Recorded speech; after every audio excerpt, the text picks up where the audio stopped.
Salut à tous, j'espère que vous vous portez bien.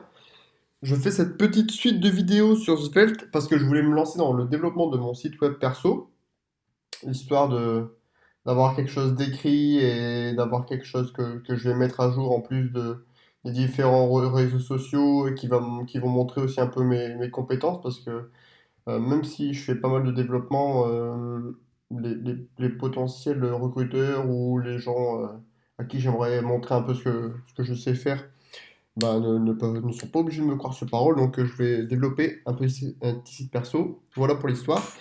Et j'ai fait le choix de le faire en Svelte. Et dans cette vidéo, je vais aborder un peu Svelte et donc ses points forts, peut-être un petit peu ses défauts aussi, et puis vous expliquer de ce fait bah, pourquoi j'ai fait le choix de Svelte.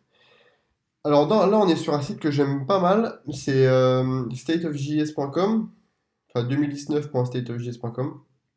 En fait, c'est un site qui va répertorier pour euh, tout ce qui dépend du JavaScript, il me semble, des petites études en fait sur ce que les gens apprécient avec les frameworks. Donc là, par exemple, on le voit sur le back, on a Express, Next.js, Next, Gatsby, etc. Donc vraiment pas mal de choses. Nous, ce qui nous intéresse, c'est le front-end. Et donc là, on voit par exemple la satisfaction des utilisateurs des différents frameworks, front, l'intérêt et l'awareness. Alors, qu'est-ce qu'on peut lire de ce graphique? Eh ben, on peut voir de ce graphique que Svelte est sorti récemment et il occupe déjà la deuxième place. Alors, en termes de satisfaction, attention, pas en termes d'utilisation. En termes de satisfaction, les développeurs qui utilisent Svelte sont en très grande majorité très satisfaits du framework. Donc ça, c'est un bon point. Enfin, vous voyez aussi que vu Svelte et React, en fait, ça se tient dans un mouchoir de poche, hein. Donc voilà. C'est une stat qui est assez intéressante. C'est pour ça que je voulais vous la montrer. Et là aussi, quelque chose d'autre aussi qui est intéressant, c'est qu'on voit que React, Preact et Svelte sont aussi encore méconnus. 25%, un quart des gens, quoi, n'ont jamais entendu parler de Svelte. C'est déjà moins le cas pour Angular, Vue et React.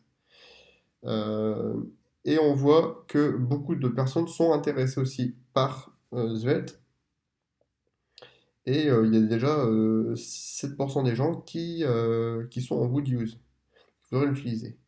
Donc voilà, ensuite on a, si vous voulez aller sur le site, hein, si vous voulez découvrir un peu le site, vous pourrez aller plus tard, peut-être je mettrai dans la description. Vous avez les années d'XP, le salaire, usage by company size. Ah ok, donc par exemple, Svelte est plutôt utilisé par des gens qui montent une entreprise tout seul. 10% et aussi pour les grosses entreprises. Ok, c'est intéressant. Donc voilà, et le contentement, année après année, des frameworks front. Donc voilà, je voulais vous montrer un petit peu ça, c'est toujours intéressant d'avoir déjà de partir sur le fait que Svelte est apprécié par ses utilisateurs. Et ensuite, on va aller sur leur site web. Peut-être je vais juste regarder l'année à laquelle ça a été lancé, Svelte. Moi, j'aurais dit Init Release 2016. Ok. Hop. Donc, Svelte. L'intérêt de Svelte, pour moi, enfin, les intérêts de Svelte, pour moi, c'est une syntaxe qui est très simple à écrire. On va le voir peut-être pas dans cette vidéo, mais dans la prochaine, c'est sûr. Syntaxe extrêmement simple à écrire, c'est un peu ce qui est écrit ici. Pas de virtual DOM, ça c'est très intéressant aussi. En fait, ce qui est fait dans la majorité, enfin en tout cas dans les plus gros frameworks front JavaScript comme React ou Vue, enfin React n'est pas un framework mais une librairie, mais bon. Bref, c'est qu'ils utilisent un DOM virtuel. Qu'est-ce que c'est un DOM virtuel? C'est une arborescence JavaScript qui va venir en fait contenir un faux DOM en fait, un DOM JavaScript dans lequel en fait quand on va venir créer des événements dans notre application, on va venir écrire dans ce DOM et ensuite ils ont des événements qui vont venir faire la traduction entre le DOM JavaScript et le vrai DOM. Et donc, ils vont venir injecter des éléments dans le DOM et venir le rafraîchir comme ceci. L'intérêt de Svelte, c'est qu'ils n'utilisent pas de DOM virtuel. Donc, de ce fait, toutes les manipulations qu'on peut imaginer dans JavaScript pour retranscrire le faux DOM avec le DOM virtuel, avec le vrai DOM de notre application, ça n'existe pas. Donc, on gagne ce temps-là de traduction. Donc, à l'utilisation, c'est encore plus réactif. Et ensuite, on gagne aussi en poids de nos applications. On a des applications qui sont très légères de ce fait, parce qu'on a moins de fichiers JS. Et du coup, on gagne aussi en temps d'exécution au chargement.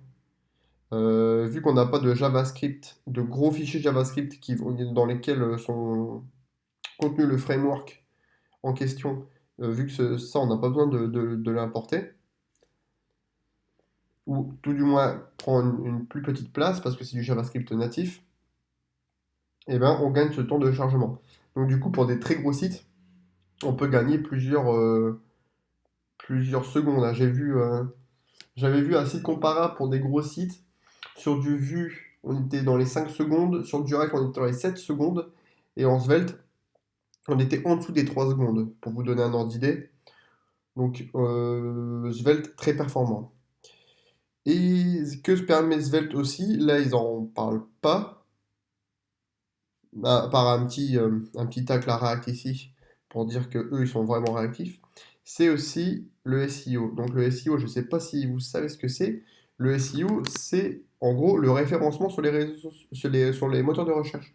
Plus vous avez un SEO intéressant, développé, donc plus votre site respecte les règles que fixent en gros les moteurs de recherche pour être bien référencés sur Google, enfin sur sur le moteur de recherche en question, et plus vous serez en top de recherche. Par exemple, si vous tapez chaussures, Sarenza, peut-être ils vont vouloir être en premier, etc. Zalando, Spartoo, etc. Et donc ça, c'est parce que eux ont soit ils ont payé, là c'est pas le cas, sinon on verrait le petit truc qui dit ah ils ont payé. Mais du coup, ils ont un site avec un SEO qui est très bon. Et donc, et ça, Svelte permet de faire ça parce que c'est du code qui est natif. Alors que dans d'autres, dans React ou dans Vue, tout ce que verront les crawlers des moteurs de recherche comme Google, Yahoo, etc., tout ce qu'ils vont voir, c'est la balise div dans lequel les différents frameworks viennent injecter du code, mais c'est tout. Donc c'est pas très parlant, alors que Svelte, vu que c'est du natif, on verra du vrai code, du beau code. Après, ça dépend des développeurs qui codent aussi, hein, mais du beau code en tout cas. Donc voilà ce que je peux dire sur Svelte. Et ensuite, qu'est-ce qu'on peut dire aussi sur Svelte? Bah, je vais vous montrer aussi le tutoriel. Pour moi, c'est le meilleur tutoriel que j'ai vu pour l'instant, franchement, au niveau des frameworks et tout. Il est juste incroyable ce tutoriel. Si vous suivez tout ce tutoriel, vous aurez déjà compris une très très grande partie de ce qui est possible de faire en, en Svelte. Qu'est-ce qu'on peut faire pour vous montrer? Allez, le petit declaring props. Donc là, on a un composant qu'ils ont appelé nested.svelte qui va venir tout simplement afficher l'answer. Donc là, ils ont défini l'answer qui est une variable de JavaScript tout simplement. Donc là, voilà, là, on a écrit Toto, donc il nous affiche Toto tout simplement. Et là, ce qu'ils veulent faire dans cet exemple, c'est nous dire, bah nous, on a déclaré ici le composant nested qui est là. On l'a déclaré dans notre app et on veut lui dire que answer est égal à 42. Donc là, il vient choper answer. Et comment faire pour que lui comprenne que ce answer-là, c'est l'answer qui est passé en props? Et bien, on utilise le mot-clé export. Voilà. Et donc voilà, it works on my machine.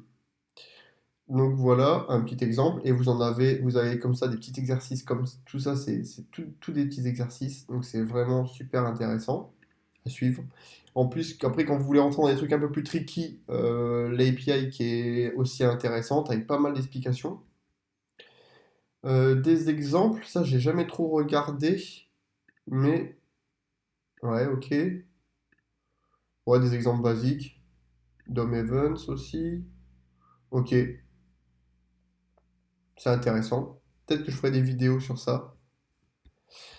Et enfin, vous avez... qui sont forts. Et ensuite, vous avez le REPL, qui est en fait, c'est comme si vous allumez un IntelliJ ou votre moteur votre, euh, votre IDE, vous lancez un projet Svelte, et puis c'est parti, vous commencez à développer. Là, c'est pareil, hein, sauf que c'est en navigateur. Ouais, je crée des composants comme ça à la volée, etc. Donc je peux déjà faire une petite appli pour m'amuser ici. Ça peut être intéressant pour faire des démos, par exemple. Et en plus, vous pouvez vous créer un compte et sauvegarder, si ça c'est pas beau. Donc voilà. Tout ça, la FAQ, le blog, ça peut ok. Donc voilà, j'espère que cette petite vidéo d'introduction à Svelte vous a plu, que je vous ai appris des choses. N'hésitez pas à me faire des retours en commentaire, hein, toujours la même chose.